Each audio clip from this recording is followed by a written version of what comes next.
Bonjour tout le monde, Hélène Schmidt d'Exploring Happy. Et c'est reparti pour des petits morceaux d'analyse d'une personne célèbre. Aujourd'hui, c'est Quentin Tarantino. Pour vous donner du contexte de pourquoi, en premier lieu, je me suis penchée sur son design, il sera nécessaire que je commence par vous montrer un passage d'une interview chez Jimmy Kimmel, donc c'est un des talk shows américains, qui avait vraiment retenu mon attention et qui a fait que j'ai voulu générer sa carte. En effet, lorsque j'ai regardé l'extrait qui va suivre, j'ai vraiment été interpellée par son côté bondissant, cette grande vitalité, son enthousiasme, ce que j'appelle le youpi tralala, que j'associe moi à ma porte 58, et je regardais la vidéo et je me disais c'est pas possible, il a forcément la porte 58 quelque part d'assez proéminent dans son design, sinon je comprends pas comment on peut être avec une telle énergie. Et ça n'a pas loupé.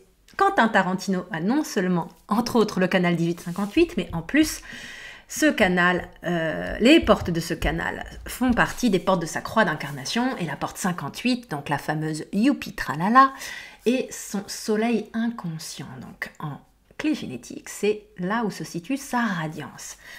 Alors je vais pas m'arrêter là, mais je trouvais vraiment que hyper enthousiasmant, moi, avec ma 58, et donc cet enthousiasme aussi qui est sous-jacent à l'énergie de la vitalité, eh bien, se retrouver de manière vraiment flagrante chez lui, qu'on soit très clair, tous les porteurs de cette 58 n'ont pas cette vitalité qui transpire, même si je reste persuadée que celle-ci s'exprime lorsqu'on est justement correctement aligné avec notre design. Il y a ce côté un peu sautillant, bondissant sur sa chaise, les grands gestes, le côté vraiment joyeux. D'ailleurs, c'est l'un des noms de cette porte.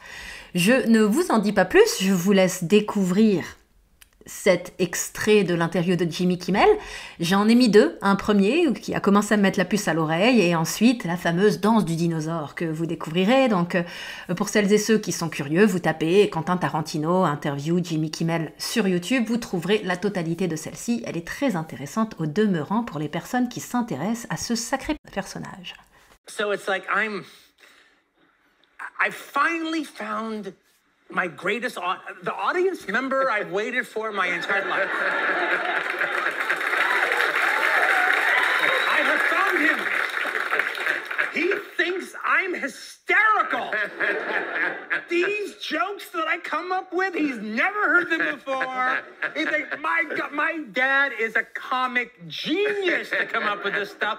I like this joke so much, I want to hear it 36 times in a row. That's nice. So he's not going to remember any of this stuff. No. No, it literally is poetry on the, you're writing poetry on the beach, right in the sand, because I'm donating all my energy, and like, it's not like he's going to remember it when he's 15. It's not like he's going to remember it when he's 12. He may not remember. Hey, you remember that thing that we used to do around the couch with the dinosaurs? He's not going to remember that. Yes, of course I remember. It was Dinosaur Walk. That was like my best song that I came up with. Okay. All right, so it's like, dinosaur walk, walk, walk, dinosaur walk, walk, walk, dinosaur walk, walk, walk, dinosaur walk. Gonna go back the other way, dinosaur walk, walk, walk, dinosaur walk, walk, walk, dinosaur walk. And if ever I get in front of... À présent que vous avez pu voir illustrer ce dont je vous parle, eh bien voilà, c'était le point d'entrée qui m'a fait vraiment, déjà m'a fait plaisir de me rendre compte qu'en fait j'avais vraiment pu efficacement identifier la porte 58 à l'œuvre. C'est pas tant dans le ton de sa voix ou autre, c'est vraiment dans sa gestuelle, c'est dans son corps, ce côté excité, enthousiaste, trépidant, si je peux parler de cela. On voit vraiment l'énergie de la racine qui part, alors même si le canal 1858 est un canal collectif qui est là pour être au service d'améliorer les choses d'une manière ou d'une autre. Enfin, je suis pas là pour vous faire un cours sur ce canal. Indépendamment de cela, on voit l'énergie de cette 58 qui peut transparaître dans plein de choses, et surtout quand quelqu'un se retrouve à partager un sujet qui le passionne, qui l'intéresse, ici, Quentin Tarantino qui parle de son fils, mais on voit également cette énergie lorsqu'il parle de son travail.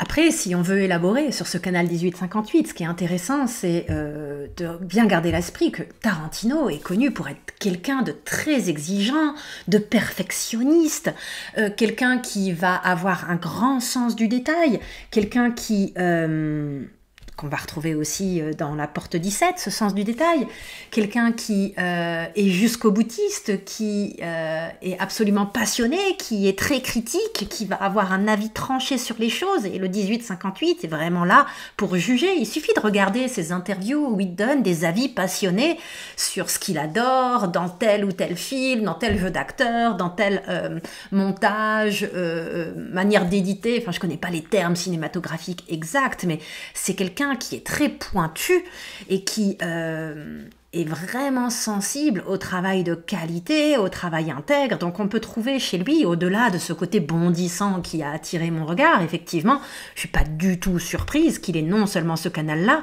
et qu'il ait également une croix d'incarnation du service. Donc je sais plus laquelle c'est, mais je crois que c'est la numéro 1 qu'il a, lui. Donc on peut retrouver tout un tas d'attributs de ce canal du jugement qui sont correctement canalisés, même si je suis sûre qu'ils tombent dans l'écueil dans lequel nous tous, les 18, les 58 ou les 18-58 tombons, c'est de diriger à mauvais escient cette critique et de la rediriger à l'égard de soi-même ou à l'égard d'autrui, les pauvres.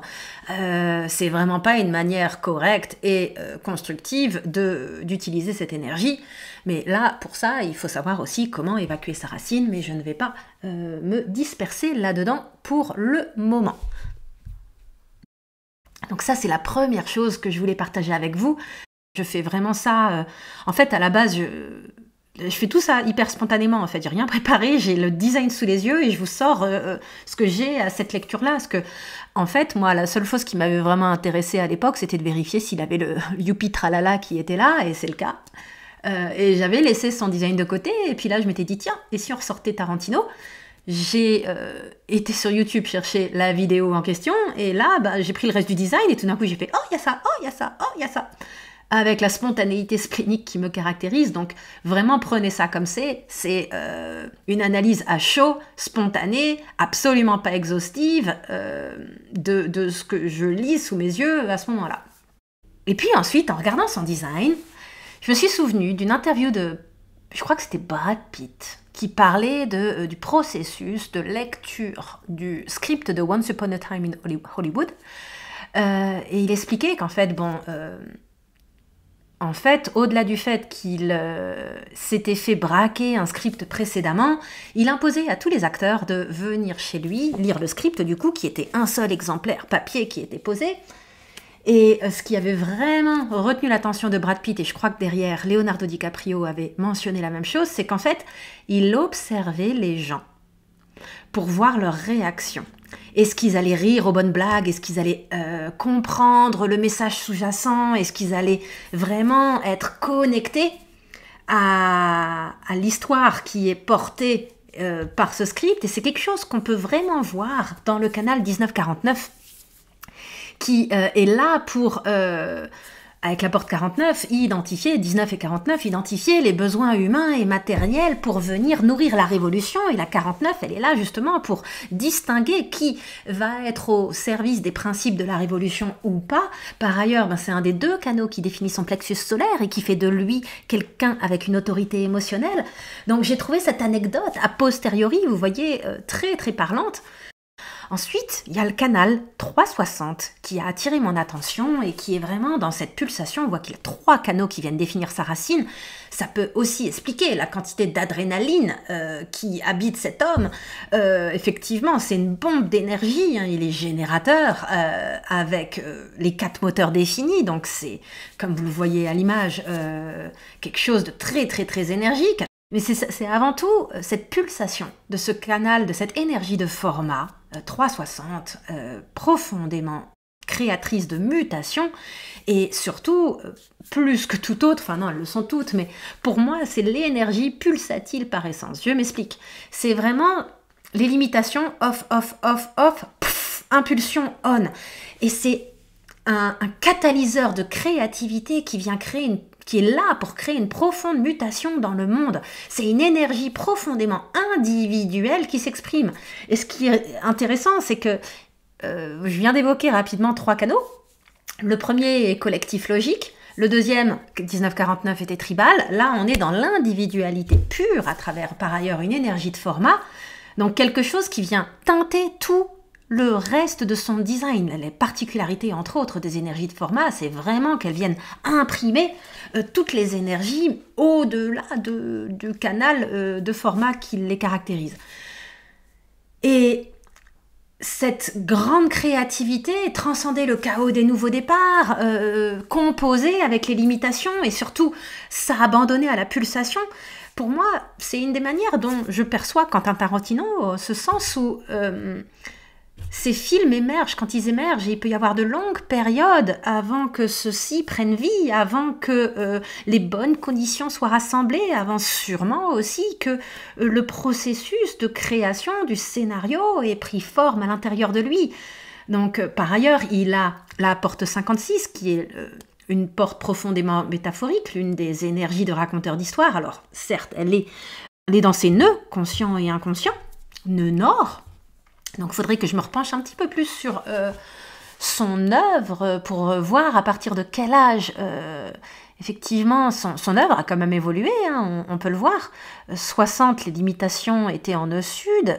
Qu'est-ce qui s'est passé au moment d'Uranus en opposition et dans les années qui ont suivi? Parce qu'on va trouver différents écrits sur les nœuds, en disant que d'abord, il y a ce switch de sud à nord autour d'Uranus en opposition, mais j'ai trouvé d'autres écrits que je suis en train de creuser sur lesquels on parle du fait que avant 48 ans, ça n'a pas lieu d'être. Donc là, je suis en train vraiment de faire un fact-checking sur ces éléments, mais c'est vachement intéressant d'aller voir les choses sous cet angle-là.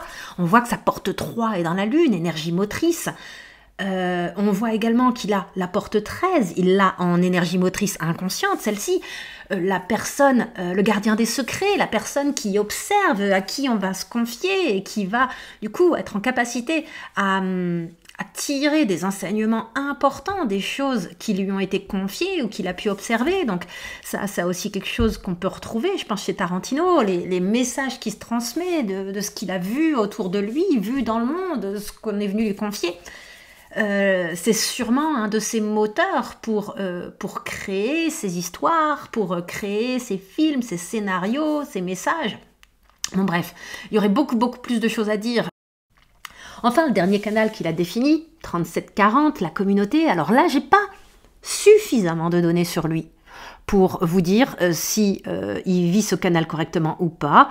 Il y a toujours un design d'épuisement sous-jacent à aller surveiller, lié à la porte 40. Est-ce qu'il fixe correctement les termes du contrat, de la collaboration? Quel est son rapport à ces moments de solitude et de régénération, indépendamment de la tribu? En particulier quand il filme un film, ça j'en sais rien, mais ça serait profondément correct pour lui de fonctionner comme cela. Donc voilà, c'était ce que je voulais vous donner comme petits éléments. Avant tout, ce 1858, puis cette évidence du 1949 liée à l'anecdote de Brad Pitt et de Leonardo DiCaprio sur Once Upon a Time in Hollywood. L'évidence de la pulsation créatrice de transcender le chaos des nouveaux départs, donc son processus créatif pour accoucher d'un nouveau film doit être vraiment intéressant.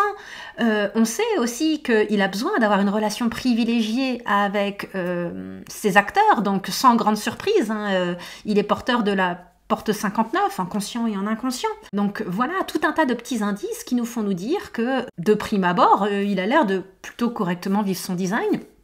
Il y aurait beaucoup d'autres choses à dire sur plein d'autres éléments de son design. N'hésitez pas dans les commentaires à voir ce que vous repérez vis-à-vis, au regard de ce que vous savez éventuellement sur lui, vis-à-vis de ces centres non définis que j'ai pas évoqués, vis-à-vis de cette configuration avec 4 moteurs, une définition simple. Voilà, il y a tellement de choses à aller décortiquer, mais pour le moment, on en restera là. J'espère que vous avez apprécié cette petite tranche d'analyse et que vous en avez un petit peu appris au passage. Allez, à bientôt!